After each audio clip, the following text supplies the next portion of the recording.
चालू असलेला हा सप्ताह कशानिमित्त तर अधिक मासानिमित्त. अधिकम कक्ष अधिकम फलम.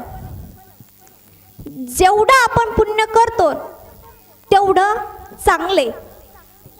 एकदा रामकृष्ण हरी म्हणलं की दोनदा रामकृष्ण हरी म्हणल्याचं पुण्य आपल्याला प्राप्त होते. एकदा ज्ञानेश्वरी पारायण केलं तर 2 वेळेस ज्ञानेश्वरी पारायण केल्याचं पुण्य प्राप्त होतं. आता तुम्ही म्हणाल एकदा दारू पेल्याच्या नंतर तर 10 वेळेस पेल्याचं पाप लागतं. काय? 10 वेळेस पेल्याचं पाप लागतं. एकदा खोटं बोलल्यावर 10 वेळेस खोटं बोलल्याचं पाप लागतं. म्हणून जेवढं होईल तेवढं पुण्य करा. ज्ञानेश्वरी पारायण करा, हनुमान चालिसा वाचा. आपल्या इथं पारायण आहे, भरपूर संख्येनं पारायणाला बसलेले आहेत. तसेच आपल्या गावामध्ये सप्ताह तर होतो, परंतु या वर्षी आपण सर्वांना ठरवलं की अधिक मासात सर्वांचं थोडं थोडं का होईना पुण्य सर्वांच्या हातून घडावं. या निमित्तानं आपण सप्ताह ठेवला आणि आज सप्ताहाचा 4था दिवस. कितवा? 4था दिवस. या कार्यक्रमाचं कौतुक जर माऊली ज्ञानोबरायांच्या भाषेमध्ये करायचं झालं तर ते असं करता येईल. प्रथम वैसाखाळी लावण्याची नवाळी प्रगट जैसे आगळी अंगणांगी. या कार्यक्रमाचं कौतुक जर ज्ञानोबरायांनी केलं तर आपण तर माणसं आहोत. बघा, भरपूर लोक म्हणतात की स्त्रियांनी कीर्तन करू नये, गायन करू नये, प्रवचन करू नये. पण मी म्हणते का करू नये? या सप्ताहामध्ये या परमात्मामध्ये सर्वांना कीर्तन आणि प्रवचन केलं पाहिजे. बघा, जनाबाईनं एवढीशी जनाईतीनं म्हणजे लोकांचे भांडे घासून एवढे मोठं म्हणजे ज्ञानोबराय संतांना प्रश्न केला, विचार केला, त्यांच्या पुढे प्रश्न मांडला. काय काय प्रश्न मांडला? की तुम्ही संत जनाबाईंच्या काय मांदी आळीमध्ये चंद्रभागेच्या तीरी जनाईने ज्ञानोबरांना आज्ञा केली आणि ज्ञानोबरांनी अभंग बोलावा. जनी मने ज्ञानदेवा बोलावा अभंग. कीर्तनामध्ये जनाबाई टाळ घेऊन उभा राहत. काय? टाळ घेऊन उभा राहत आणि आपल्या माय माऊलीला म्हणे की उरे ज्ञानाई आता अभंग बोल. अन्य नाही अभंग म्हणत. एवढा मोठा अधिकार जनाईंचा.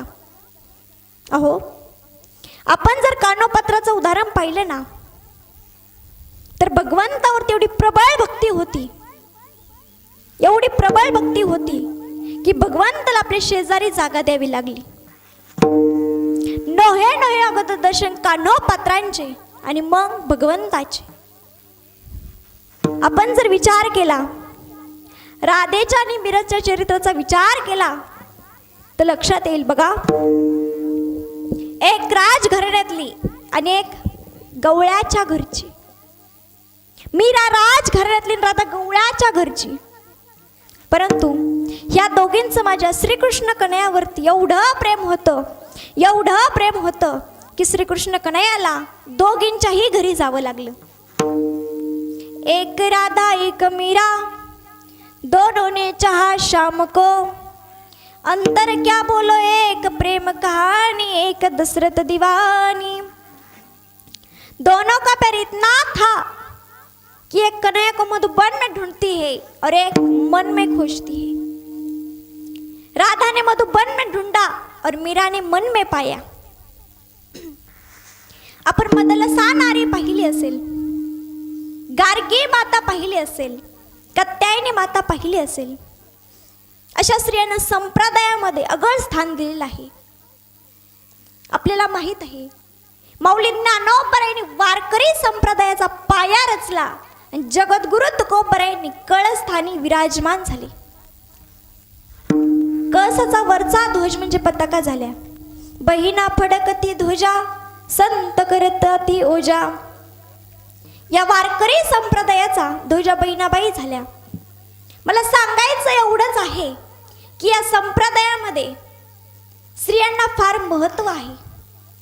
आणि आज निवडलेला अभंग पण एका स्त्रीचाच आहे, छोट्याशा चिमुकली मुलीचा आहे. त्यांनी 3 देवांना उपदेश केला. कोणत्या? लक्ष देऊ नका, मी सांगते पुन्हा विचारी. ज्ञानदेव, नामदेव आणि चांगदेव. किती देवांना? 3 देवांना. बरं बघा, मुक्ताईंना चांगदेवांना आणि नामदेवांना कसा उपदेश केला ते नंतर पाहू. अगोदर भजन करा. विठ्ठल विठ्ठल.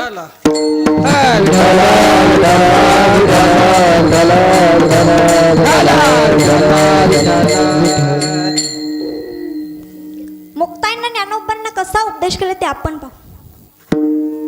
त्यावेळेस सर्व संत म्हणतात, काय म्हणतात? ज्ञानराज माझी योगाची माऊली, जेने निगमाऊली प्रगट केले, गीतालंकार नाम ज्ञानेश्वरी, ब्रह्मानंद लहरी प्रगट केले. या सर्व मोठमोठ्यांचे योग्यांचे माऊली ज्ञानोबराय आहेत. जे चालते ज्ञानबिंब तयाच्या वयो सुखाचे कुंभ, उपजता ज्ञानी हे वर्म जाणून आले, लुटांगणी चांग देवा ज्ञानाचा सागर सखा माझा ज्ञानेश्वर. एवढे मोठे महान असणारे ज्ञानोबराय. मग त्यांना मुक्ताईंनी कसा उपदेश केला? तर एकदा ज्ञानोबराय एका पुण्यनगरीमध्ये मधुकरी मागण्यासाठी गेले होते. आणि एका घरासमोर जाऊन उभे राहिले, म्हणले, माते भिक्षा दे. आतून आवाज आला, अरे कोण रे तू? आई, मी ज्ञानदेव. अरे खबरदार मला आई म्हणशील तर. काय? खबरदार मला आई म्हणशील तर. तेव्हा ज्ञानोबराय म्हणतात, अगं आई भिक्षा दे.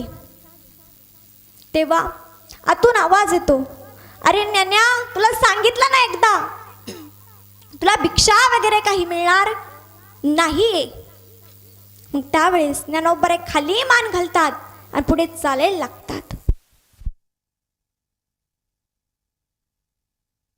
ते भिक्षा दे. पुन्हा आतून आवाज येतो, अरे ज्ञान्या, तुला या गावामध्ये भिक्षा मागण्याची परवानगी कुणी दिली? तेव्हा ज्ञानोबराय म्हणतात, माते हे गाव आपलंच आहे, या गावामध्ये भिक्षा मागण्याची काय गरज? अरे मला उलट बोलतोस, चल चालता हो, तुला भिक्षा वगैरे काही मिळणार नाही. मग ज्ञानोबराय खाली मान घालतात आणि पुढे चालायला लागतात. पुढे एका घरासमोर जाऊन उभे राहतात, म्हणतात, माते भिक्षा दे. आतून एक स्त्री खाली मान घालून ज्ञानोबरायांच्या काखेमध्ये असलेल्या झोळीमध्ये ज्ञानोबरायांना भिक्षा टाकते. आणि ज्ञानोबरायांना त्या स्त्रीमध्ये आपली रुक्मिणी माता दिसतात. ज्ञानोबराय विचार करतात, आता आपण आपल्या मुक्ताईंकडे जायला हवं. ते सिद्धबेटाकडे जायला निघतात. तेवढा प्रश्न म्हणजे विचार येतो, अरे आपण आता आपल्या मुक्ताईंकडे जायला हवं. तितक्यात पुढे विसोबा खेचर येतात. ज्ञानोबरायांच्या हातात ती झोळी विस्कावून घेतात, फाडून फेकून टाकतात. आणि ज्ञानोबरायांना म्हणतात, अरे ज्ञान्या, तुला किती वेळा सांगितलं या गावामध्ये भिक्षा मागत जाऊ नकोस, तरी तू भिक्षा मागतोस. तेव्हा ज्ञानोबराय काय म्हणतात ऐका, अहो आमच्या आईवडिलांची चुकी होती, त्यांनी त्यांची चुकी कबूल करून इंद्रायणीमध्ये देहांत प्रायश्चित केले, त्यात आमची काय चूक? तुम्ही आम्हाला एवढं छेतात, एवढं बोलतात, एवढं मारतात, त्यात आमची काय चूक? त्यावेळेस ते काही न ऐकता ते पुढे निघून जातात. मग ज्ञानोबराय आकाशाकडे पाहतात आणि म्हणतात, अरे अरे देवा, एवढा का छळ करतोस? असं म्हणून ते इंद्रायणीकडे जातात. इंद्रायणीमध्ये गेल्याच्या नंतर आपली ओंजळ इंद्रायणीमध्ये बुडवतात आणि पुढे चालायला लागतात. तेवढ्या ज्ञानोबरायांना म्हणतो, अरे ज्ञान्या, अरे तू पूर्ण इंद्रायणी बाटलीस. तेव्हा ज्ञानोबरायांच्या डोळ्यामधून अश्रू येतात आणि पुढे मुक्ताईंकडे जायला निघतात. मुक्ताई लांबूनच पाहते, माझा ज्ञानदादा येत आहे, त्याने माझ्यासाठी काहीतरी खायला आणलं असेल असं म्हणून मुक्ताई ज्ञानोबरायांकडे धावत जाते. पाहते तर ज्ञानोबरायांच्या डोळ्यामध्ये अश्रू येत आहेत, त्यांचं अंग तापेने थरथर कापत आहे. मुक्ताई ज्ञानोबरायांना म्हणते, ज्ञानदादा तू इथे बस, मी तुला पाणी घेऊन येते. त्यावेळेस ज्ञानोबराय तिथे बसतात, विचार करतात, अरे आपली काहीच चूक नाही, तरी हे लोक आपल्याला एवढं छळतात, एवढं बोलतात, एवढं मारतात.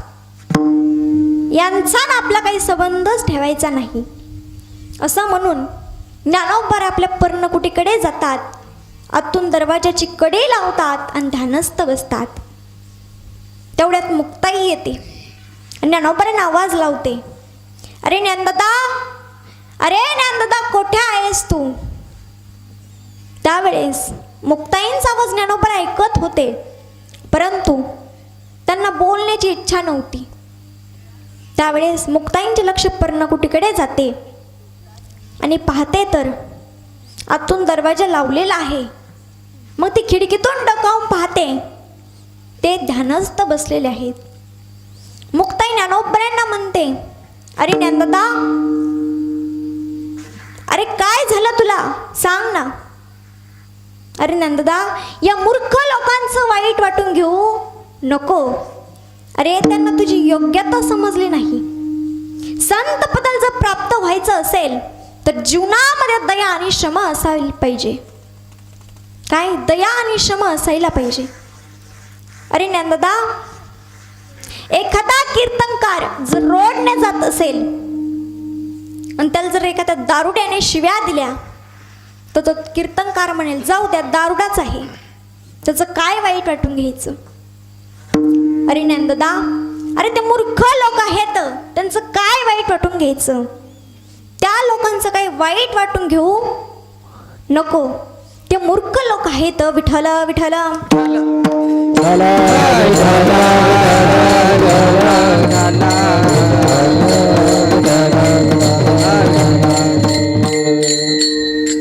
बघा, एका गावामध्ये एक जोडपं होतं, पती पत्नी. पती रोज पत्नीला म्हणायचा, तुला माहीत आहे का मी किती शूरवीर आहे. काय, किती शूरवीर आहे. तेव्हा पत्नी म्हणाली, मला माहीत आहे तुम्ही किती शूरवीर आहात. तेव्हा पत्नी म्हणाली, आता असं एक करा, काम करा की ती तलवार खुटीला अडकून ठेवा.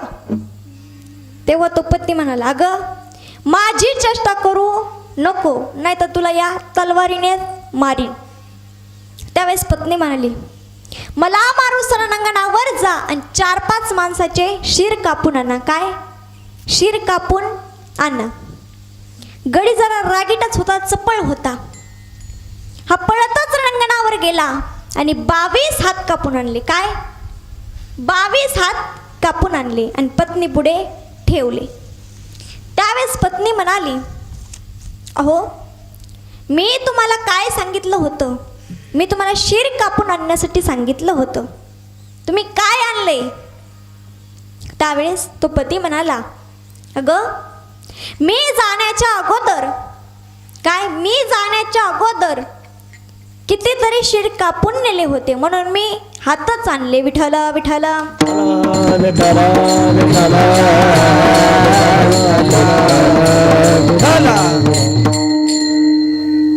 माझा दृष्टांत संपला. सांगायचा भाव एवढाच की शूरवीर कसं असला पाहिजे. छत्रपती शिवाजी महाराजांचे असणारे धर्मगुरू, अध्यगुरू, जगद्गुरू तुकोबराय. आता तुम्ही म्हणत असाल, ताई कीर्तन झाल्यापासून तुम्ही छत्रपती शिवाजी महाराजांचं नाव घेतलं, नेमकं कारण काय, ते कोण होते, त्यांनी काय केलं. तर एका 2 मिनिटात सांगून जाईल, नीट लक्ष देऊन ऐका. ऐका महिला मंडळ, तुमच्या कपाळावरती कुंकू दिसतंय कोणामुळे, तर छत्रपती शिवाजी महाराजांमुळे. ऐका पुरुष मंडळ, तुमच्या डोक्यावरती टोपी दिसते कोणामुळे, तर छत्रपती शिवाजी महाराजांमुळे. तुमच्या कपाळावरती कुंकू दिसतंय कोणामुळे? तर छत्रपती शिवाजी महाराजांमुळे.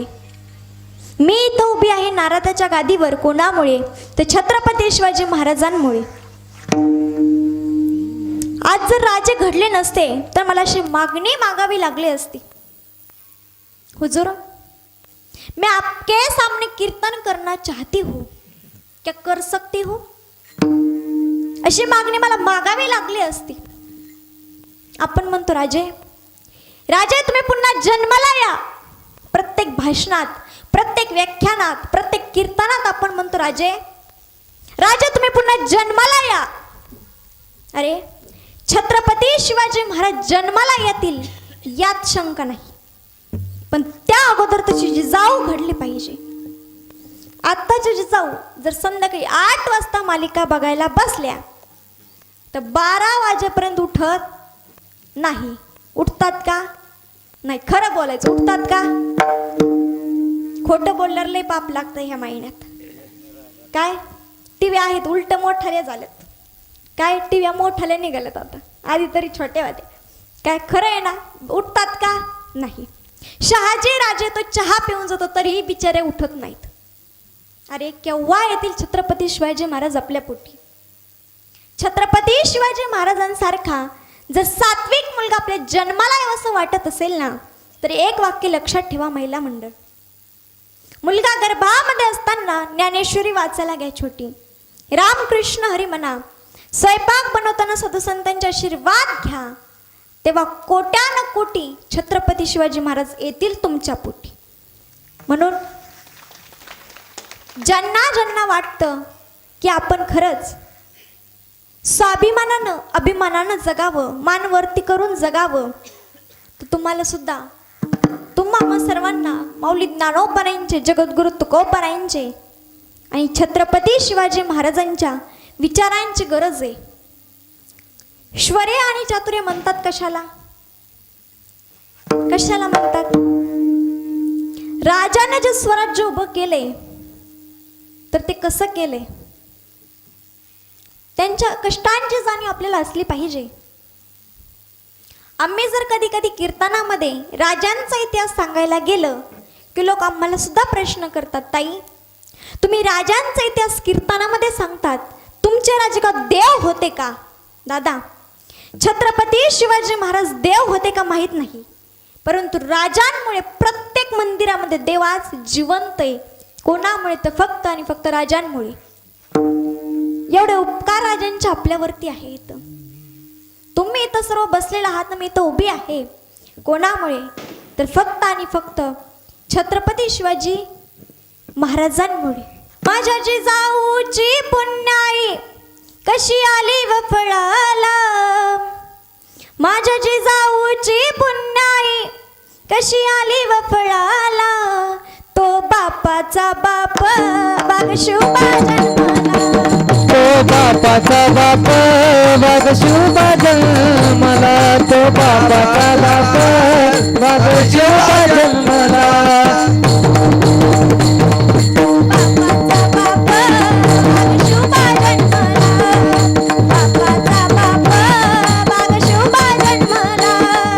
जिजाऊची पुण्याई कशी आली व फळाला, माझ्या जिजाऊची पुण्याई कशी आली व फळाला, तो बापाचा बाप वाघ शोभा जन्मला, तो बापाचा बाप वाघ शोभा जन्मला, तो बापाचा बाप वाघ शोभा जन्मला, वाची पुण्याई कशी आली व फळाला, वाची पुण्याई कशी आली व फळाला, तो बापाचा बाप वाघ शोभा जन्मला, बापाचा बाप वाघ जन्मला, तो बापाचा बाप वाघ शोभा जन्मला, होती माझी जाऊची शपथ घेतली स्वराजाची, आज्ञा होती माझी शपथ घेतली स्वराजाची, जनकल्याणाची शिकवण जगद्गुरु तुकोबाची, जनकल्याणाची शाळा बांधिले स्वरा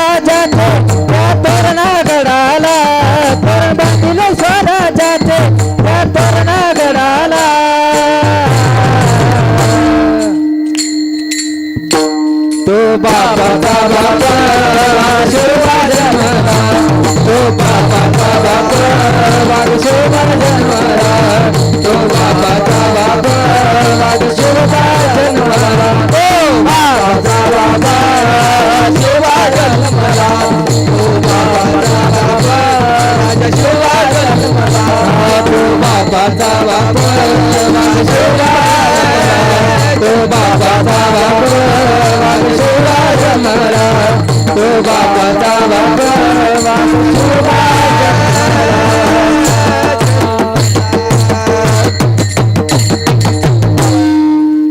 काय शुद्ध ज्ञान आहे. अहो आमच्या नातरायांच्या जीवनामध्ये एवढी दया होती, एवढे दयाळू होते नातराय.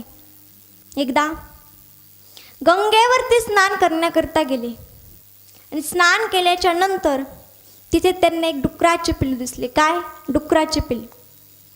ते पाण्यासाठी व्याकुळ झालेले होते. त्या पिल्लाला पाणी म्हणजे व्याकुळ झाले होते पाण्यासाठी. मग नातरांनी आपल्या हातामधल्या कळसातले पाणी पाजले आणि त्या पिल्लाला घरी घेऊन आले. नातराईंची बायको पोरं त्यांना ओरडली, पण नातराईंनी त्यांना सांगितलं तुम्ही इथून जाऊ शकता. नातराईंचे सर्व त्यांना म्हणजे परिवारातील सर्व त्यांना ओरडले, परंतु त्यांना स्पष्ट एकदा सांगितलं तुम्ही इथून माझ्यापासून जाऊ शकता. नातराईंचे बायको पोरं त्यांना सर्व सोडून गेले, परंतु नातराईंना त्याच पिल्लामध्ये काय दिसला? देव दिसला. विठ्ठल विठ्ठल.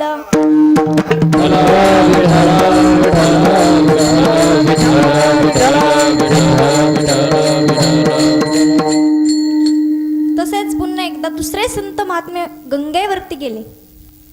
गंगेवरती गेल्याच्या नंतर तिथे त्यांना एक पाण्यात पडलेला विंचवाचं पिल्लू दिसलं. त्या पिल्लाला वाचवण्याकरती वरती घेतलं.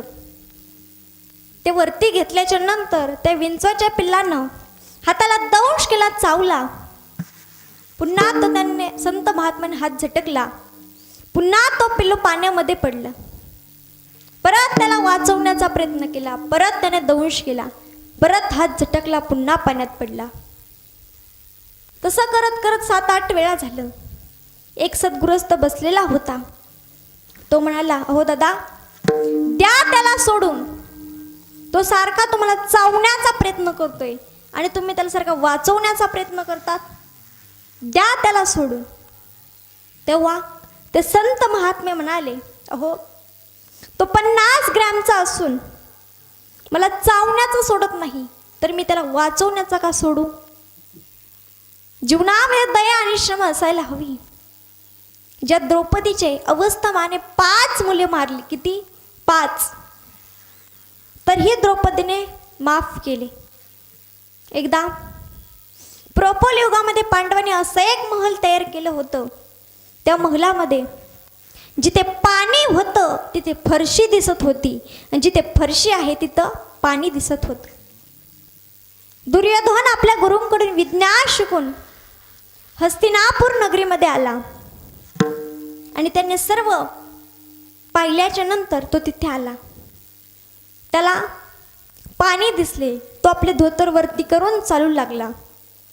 पुन्हा त्याला फरशी दिसली, तो आपलं धोतर खाली करून आणि मनेशीरपणे चालू लागला. तो तिथे धपकन पडला. तिथे द्रौपदी होती. द्रौपदी हसली आणि म्हणाली आंधळ्याचं मुल हे आंधळच.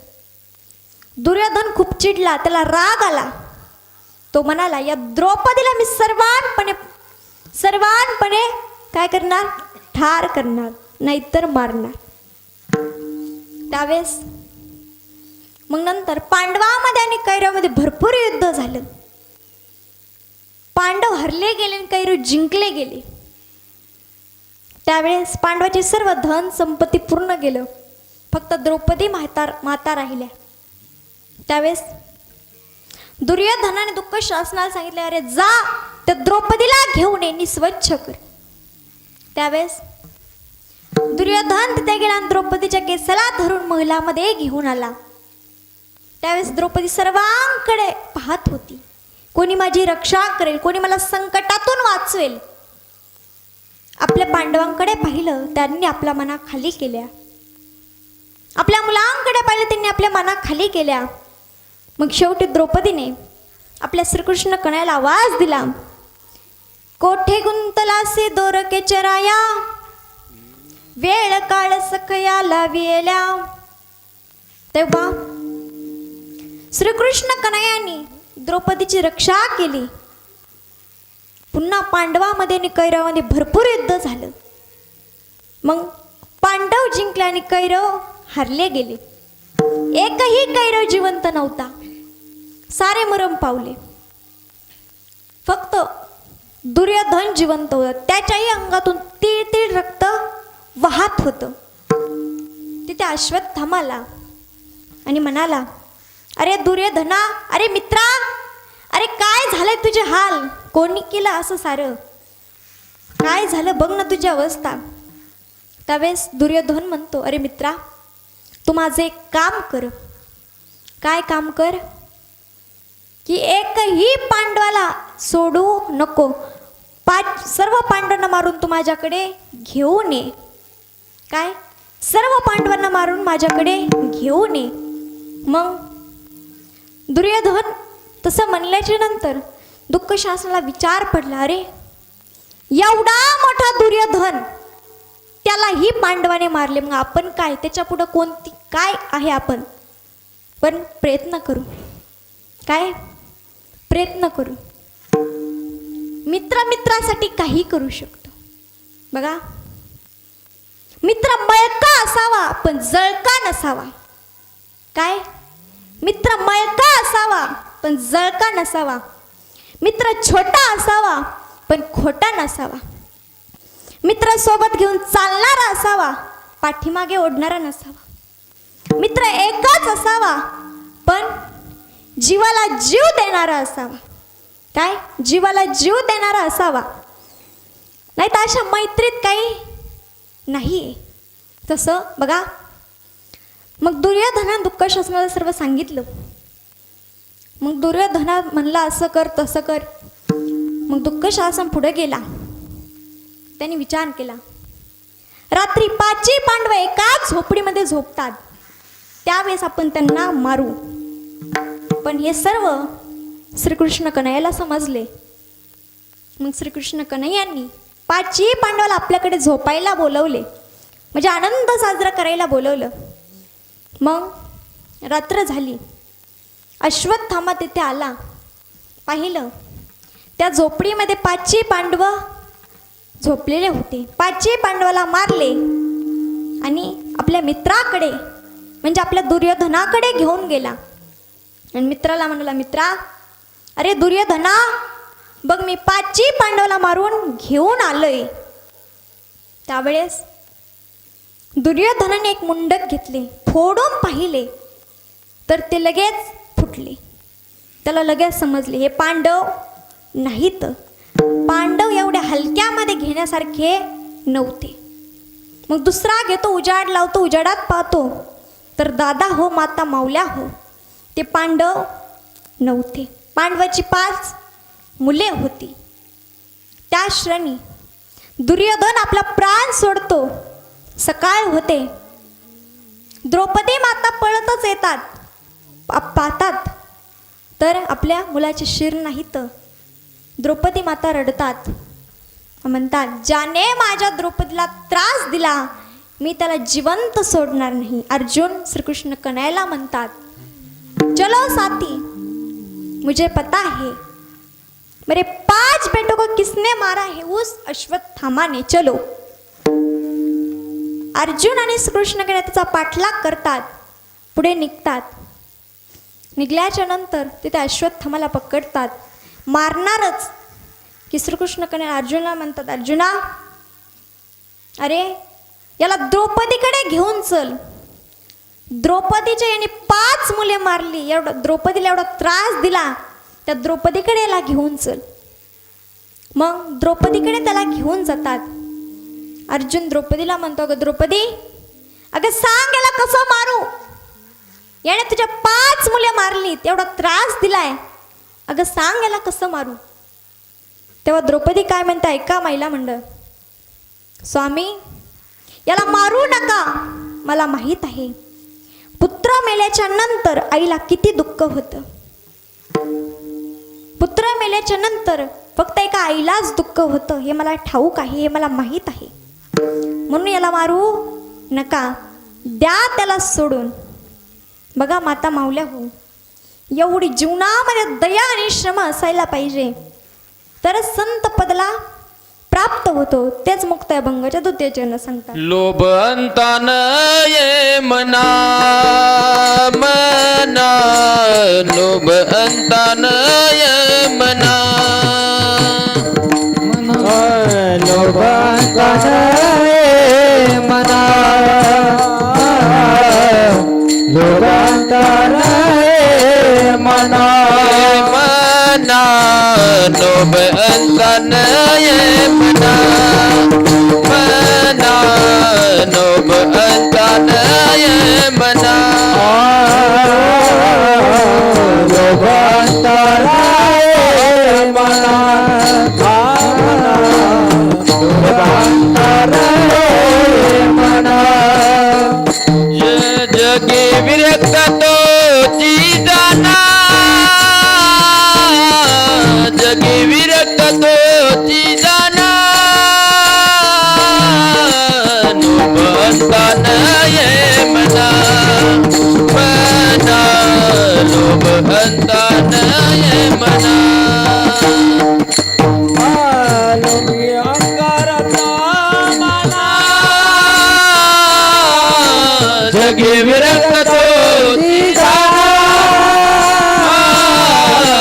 लोभ अंता न ये मना, लोभ अंता न ये मना.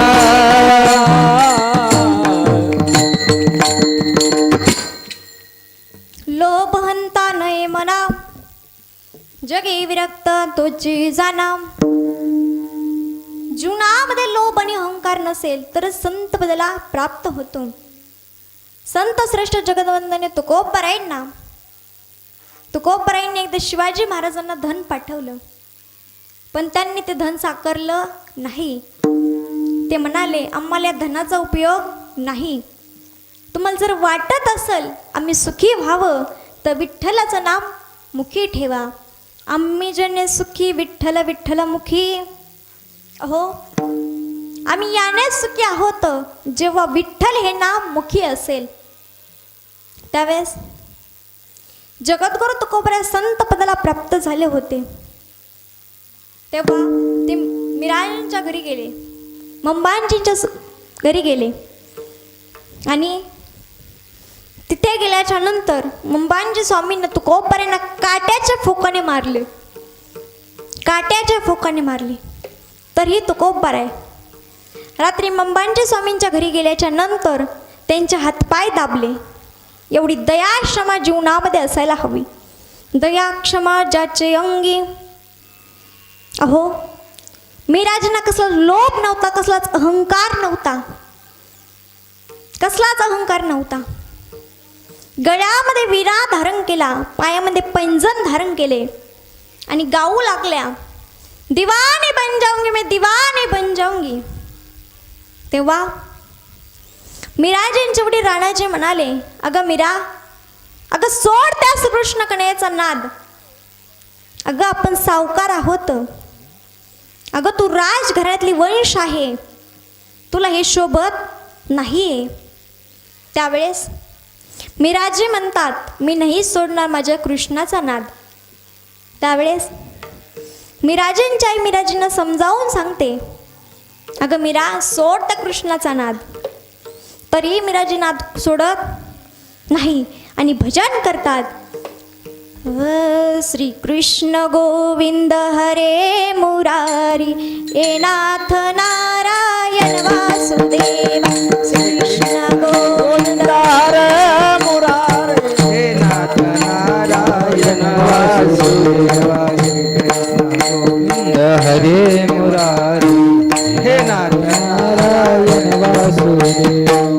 नाथ नारायण वासुदेव, हे नाथ नाथ नारायण वासुदेव हे नाथ नारायण वासुदेव हे नाथ नारायण वासुदेव कृष्ण गोविंद हरे मुरारी हे नाथ नारायण वासुदेव कृष्ण गोविंद हरे मुरारी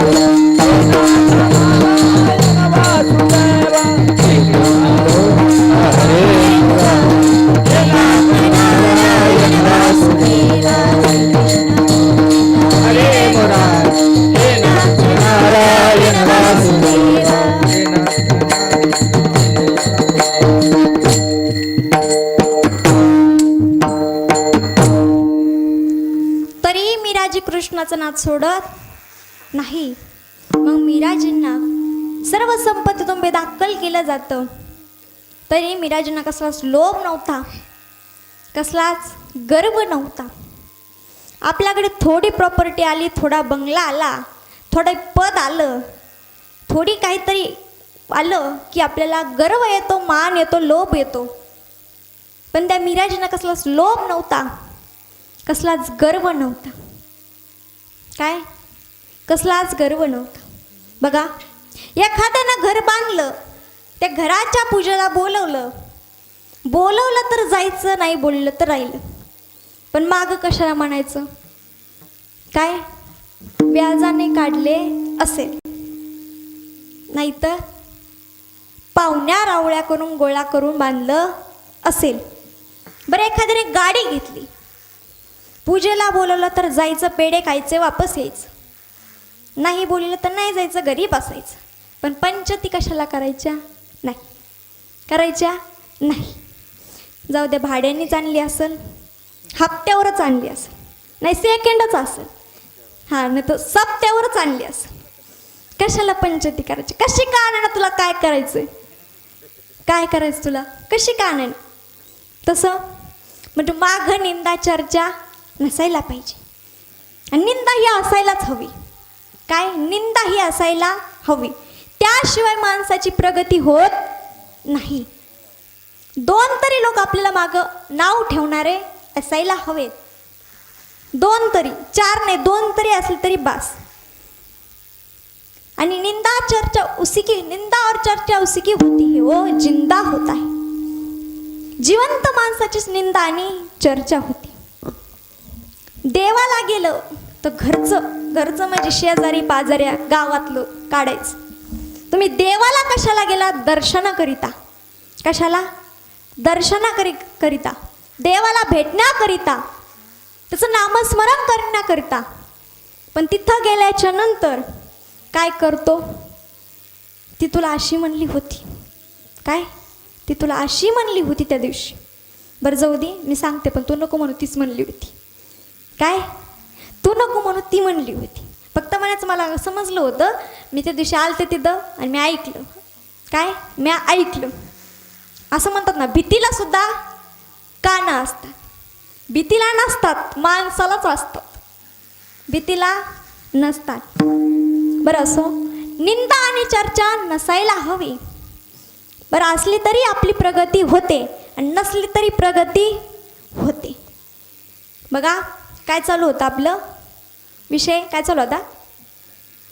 कीर्तनच चालू बाबा. पण विषय काय चालू होता? लोभ आणि अहंकार. हां, लोभ आणि अहंकार नसायला हवा. एकदा भगवंतामध्ये एक सुंदर असा प्रसंग आहे बघा. बंका आणि रंका हे दोघे पती पत्नी, त्यांचा असा नित्यक्रम असायचा. रोज सकाळी लवकर उठून जंगलामध्ये जायचे, लाकडे गोळा करायचे आणि बाजारात नेऊन विकायचे. असा रोजचा नित्यक्रम असायचा. एकदा विष्णू आणि लक्ष्मी गप्पा मारत बसल्या होत्या. त्यावेळेस विष्णूंना प्रश्न केला, स्वामी, तुम्ही म्हणता ना बंका आणि रंका हे तुमचे अपार भक्त आहेत, मग तुम्ही त्यांना काहीच का देत नाही?